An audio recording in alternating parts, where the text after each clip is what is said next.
nous avons compris que par là, vous racontiez ce que les Camerounais ont vécu. Et peut-être avant de rentrer à l'intérieur, en ce qui concerne l'histoire, ce qui attire quand même notre curiosité, nouvelles interdites. Des histoires interdites qui étaient interdites d'être racontées.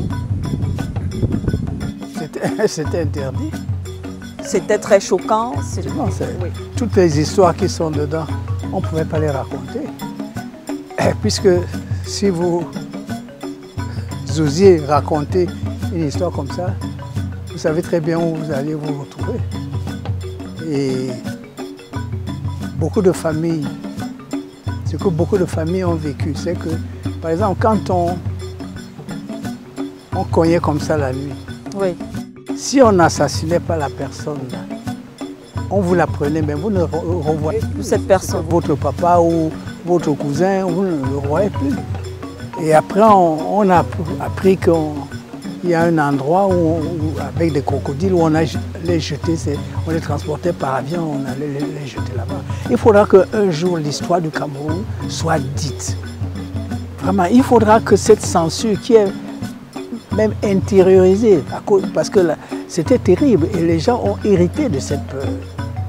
Il faudra bien qu'un jour, cette partie de l'histoire du Cameroun soit dite. Et il serait bien si les survivants, on pouvait les interroger encore aujourd'hui avant qu'ils ne partent. Une histoire, Prince, quand même assez triste, seulement ce passage.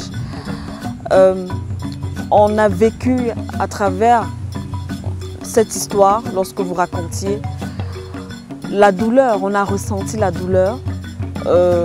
Comment est-ce que ces populations étaient massacrées, étaient tuées. Mais ce qu'on a également compris, c'est qu'il y avait justement une confrontation, ce qui nous ramène au débat qui est actuellement. On a compris qu'il y avait ceux-là qui étaient qualifiés de maquisards parce que vous les citez, vous les nommez effectivement dans ce passage. Oui. Oui, mais c'était le quotidien. C'était le quotidien. Moi, je me rappelle encore, j'étais en classe de 5e, ici au lycée, enfin pas au collège Alfred Saker. Ok, à Daïdo. Oui.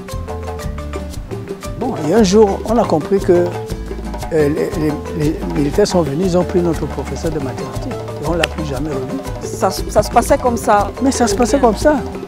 Je dis bien ce que moi j'ai vu, j'ai vécu, notre professeur de maths. Donc, ce n'étaient pas des gens qui étaient, quand on disait les maquisards, ce n'étaient pas des gens sauvages. C'était pas, enfin, ce que moi j'ai connu, j'ai vu. Effectivement. J'ai connu. C'était des gens respectables, mais qui se disaient non. Parce qu'il faut que les gens d'aujourd'hui se rappellent de ce qui s'est passé. Les gens luttent pour l'indépendance. L'indépendance, on leur arrache l'indépendance. Quand même, je crois qu'aujourd'hui, on doit le dire quand même ouvertement. Est-ce que le président Aïdjo, qui est devenu président, est-ce qu'il voulait l'indépendance? C'est quelqu'un qui disait que c'était trop tôt. Et les Oumyobé, tout ça, moi je ne suis pas dans les partis politiques, mais les Oumyobé, tout ça, ils voulaient l'indépendance. Eux, ils voulaient l'indépendance. Mais qu'est-ce que De Gaulle a fait? De Gaulle a donné l'indépendance à ceux qui ne voulaient pas l'indépendance. Parce que c'est comme ça, c'était la stratégie de De Gaulle pour qu'il continue à contrôler les pays francophones.